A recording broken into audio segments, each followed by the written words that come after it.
Un guión es una historia contada en imágenes. Un guión es una literatura muy afinada.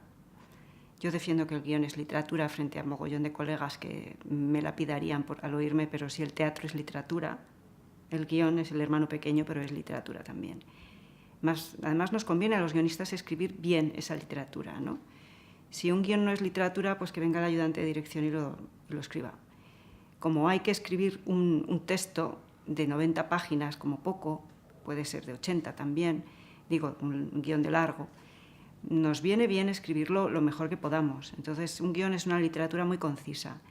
Pero la definición de guión que yo daría es esto, una historia contada de la manera más visual posible, que albergue toda la tensión que puedas, aunque estés haciendo un drama muy, muy lento, porque tienes que pensar finalmente en que va a tener espectadores, no lectores. Hay uno que me gusta sobre cualquier otro, que puede resultar sorprendente, pero es el que utilizo para dar clase, que es Tiburón. Y lo utilizo porque me parece que hay dos películas en una, que es un guión que rompe el ritmo, pero no se rompe la película por ello, que hace lo que en España hacemos presentación de personajes o planteamiento, que es el primer acto, ellos lo hacen en 5 minutos, en una sola secuencia. Entonces me parece un gran ejemplo de guión, ¿no? Pero es verdad que es una adaptación. Otros guiones que me gustan mucho, Los amigos de Peter, que es una comedia, y este me encanta también, me parece muy ocurrente, muy sorprendente cómo salva los momentos en los que son cenas, que hay varias cenas. Y esto me gustan los retos. Y luego en España tengo mis referentes, que yo creo que mi manera de escribir tiene mucho que ver con este tipo de guión, ¿no? Que son los guiones de Azcona, son los guiones de Berlanga. A mí Plácido me encanta, El pisito me vuelve loca, pero las películas de Fernando Fernán Gómez me chiflan. O sea, La vida alrededor y La vida por delante son de mis películas preferidas. Si lo reconozco, me enfado. A mí me gusta olvidarme. O sea, me gusta cuando veo por primera vez una película que yo he escrito, olvidarme totalmente del guión que escribí y olvidarme de esos personajes y de las situaciones y que me sorprenda. Lo que me gusta en el fondo es que un guión crezca cuando un director o una directora lo coge en sus manos, ¿no? Si no crece, si tú ves el guión detrás de la película, no ha pasado nada. Entonces, me hago esa pregunta, ¿no? ¿Y entonces?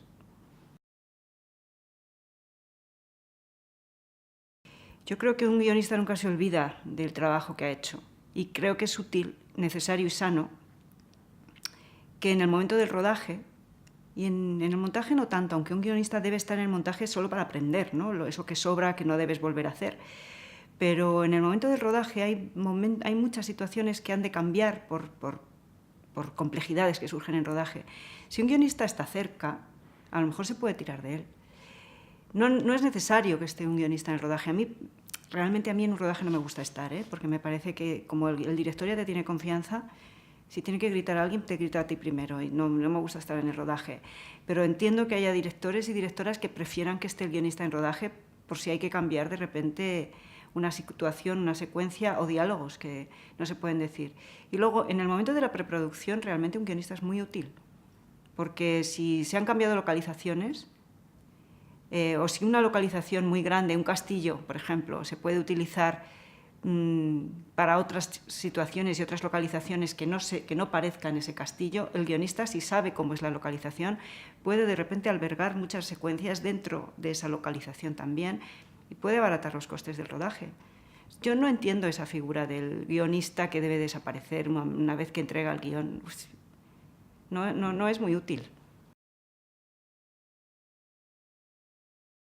Me da igual, porque al final eso depende del tipo de guionista. Yo, como me tiro a la piscina aunque esté vacía, al final me creo todo, me meto en los personajes, veo las situaciones, la vivo. Entonces no me importa. Me gusta además ayudar a otros, ¿no? Que tienen una idea y una premisa, pero no saben cómo llevarla a cabo. Pues de repente ayudar ahí. A mí lo que más me gusta del cine es que se hace en equipo. Esto no se me va a olvidar jamás. Y creo que las mejores películas son películas que se han hecho de verdad en equipo. Las películas de autor son películas de autor y sirven para muchas cosas, y hay muchas que son brillantes y muy buenas, ¿no? Pero no nos olvidemos que el cine nació se hacía entre todas las personas que podían, ¿no? ¿no? Una persona que se lo escribía, se lo dirigía, se lo musicaba, se lo montaba, y ya solamente le faltaba ir a verlo él solo también, ¿no? Dejo que se me venga encima como una especie de sueño real hasta que puedo verlo, hasta que puedo tener a los personajes todo el tiempo conmigo. Y eso no me lleva mucho tiempo, ¿no? Pero sí necesito sentirlo, ¿no? Como embarazarme. Y luego siempre escaleto, siempre escaleto. Si no escaleto no puedo escribir guión. Pues que eso depende de cada historia, ¿no? Hay historias que deben ser muy descriptivas por el tipo de historia que estás escribiendo y otras que no, porque son pura acción. Entonces, depende. O sea, si estás escribiendo, yo siempre pongo, ahí muchas veces pongo un ejemplo, ¿no? Tenemos que ser capaces de escribir cualquier tipo de historia. Una historia que sea pura tensión y puro estrés y pura acción, y otras que no. Pero si escribimos historias que no tienen casi tensión o acción, que sí la deben tener de alguna manera, un poco invisible. Por ejemplo, podemos escribir de un ser anodino, pero nuestro anodino tiene que ser el anodino más interesante del mundo. Entonces, para que nuestro anodino sea el más interesante, tiene que haber algo de tensión, algo de descripción. Esas son historias que tienen que tener mucha descripción. Ahora, creo que hay peligro en los guiones que son altamente descriptivos, porque son guiones que se leen muy bien. Un guión que es muy fácil de ser leído, que es agradable de ser leído, frecuentemente,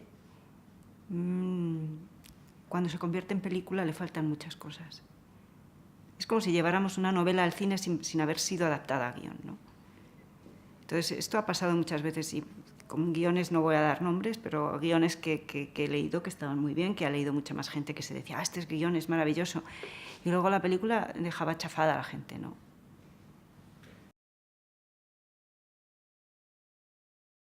Yo siempre digo que el guionista es un terapeuta.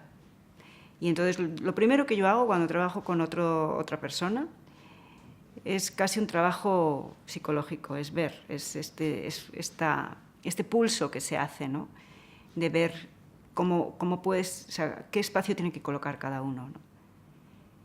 Y que los engranajes encajen perfectamente.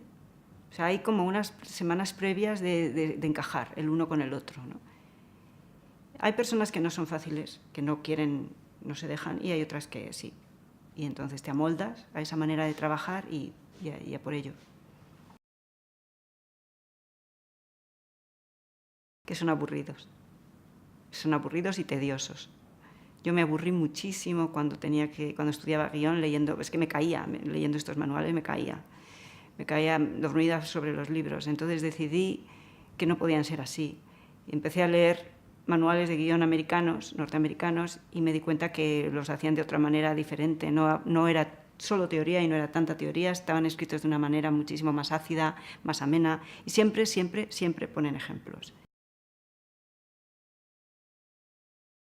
Todos tenemos una autoría dentro, todos tenemos una manera de hacer, ¿no?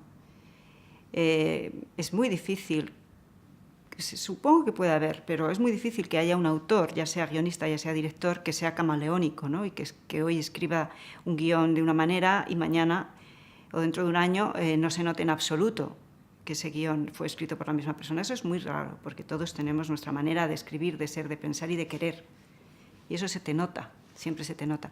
Pero digamos que un guionista, autor, como los guiones son tales para ser películas, como tiene que pasar por el filtro del director y del director de foto y del editor y de tanta gente y de los actores, esa autoría quizás se pierda, ¿no? Porque se transforma en otras cosas, que no está mal, a mí me gusta. Pero luego estaba recordando ahora precisamente a Azcona, ¿no? O Berlanga, que siempre se nota. Pero bueno, claro, Berlanga se dirige él también a sí mismo. Azcona no, pero sí se nota cuando un guión es de él, ¿no? Por los diálogos sobre todo.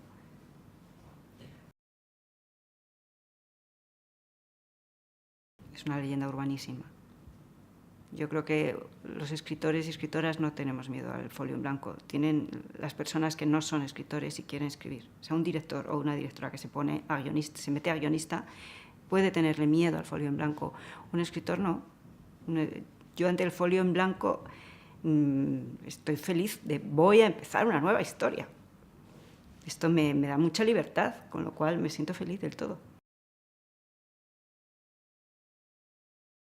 Pensar en ti mismo. Si escribes una película para ti, estás cometiendo un error, porque una película tiene que ser vista por muchas personas de muchos países, de muchas lenguas, de muchas culturas. Si escribes para ti, deberías escribir poesía, que no está mal, pero es bastante más barato. Que, bueno, es un poco a lo largo la experiencia, lo que me ha dicho después de leer muchos guiones de otras personas y de asesorar a otros guionistas, es que no se puede pensar, que tú cuando escribes un guión tienes que estar pensando en quiénes van a ver esta película. Y no es un error pensar quiénes van a ver esta película, no, para nada. O sea, hay gente que está en contra de esto y no es un error, es que el cine tiene que llenar salas grandes o pequeñas, pero las tiene que llenar. Entonces tienes que pensar quién va a ver tu película. Y es interesante esto que estás contando, ¿la van a querer ver? ¿Por qué van a querer ver tu película? ¿Qué tiene de interesante tu película? ¿Qué tiene de sorprendente tu película para que la quieran ver? ¿Sabes a qué grupo de gente va dirigido? Creo que está muy mal valorado y ahora con la crisis peor. O sea, siempre es el que, como es el primero en escribir, es el primero en trabajar, digamos. Como es el primero en trabajar, desde luego en Estados Unidos no está mal valorado. En España sí. Porque al ser el primero en empezar a trabajar, se considera que no hay suficiente dinero nunca para pagarlo, ¿no? Una vez que el guión ya está escrito y hay dinero para producir, entonces se paga con muchísima diferencia al director y al resto del equipo, y no digamos a los actores. Y me van a perdonar, pero estos actores que cobran estas cantidades de dinero, no, o sea, tendrían que darles un poco de vergüenza, porque en este país un actor no lleva gente al cine. Un buen guión sí. Entonces, que haya esa diferencia tan abismal de salarios es como poco vergonzoso, porque sin unos buenos diálogos, ese actor no podría abrir la boca o abrirla bien, ¿no? Entonces hay que valorar al guionista. Esta es una pregunta que me hacen mucho los alumnos de guión, además, ¿no? ¿Cómo se aprende a dialogar, a no dialogar tú? Y digo, bueno, esto es una especie de el exorcismo del guionista, ¿no? Y es verdad que hay que exorcizarse. Entonces tienes que empezar a plantearte que estos personajes que tú estás creando no son tuyos, son libres, son otros. Y entonces, trucos. Yo muchas veces escojo a los mejores actores o a los actores que a mí más me gustan internacionales, no tienen por qué ser solo españoles, que los hay muy buenos, pero los mezclo. Y entonces pongo a esos actores a hacer mi película y los veo en mi cabeza. Y yo muchas veces digo, no, Robert De Niro no diría esto por todo el oro del mundo. Entonces ya sé que ese guión, que ese diálogo no está bien. ¿Cómo conseguir no dialogar yo? Por ejemplo, creo latiguillos en los diálogos a mis personajes al principio, para luego se los quito. Pero es una manera de separarlos de mí. Y ante todo, un guionista me parece, esto no es exactamente un truco, esto es una necesidad. Un guionista tiene que ser capaz de ver. Si un guionista, cuando está escribiendo su guión, no ve la pantalla, no es un guionista, es un escritor nada más. Es un poco no perder la identidad propia, pero tener la vista fuera también. ¿Qué películas son las que la gente tiene necesidad de ver? Uno no va a escribir un solo guión en su vida, va a escribir muchos. O tendría que escribir muchos. Entonces es necesario saber en qué momento estás y qué película es la que hace falta. Y no pensar mucho en ti. Tienes que pensar mucho más en los demás, ¿no? We thought that since it's so familiar with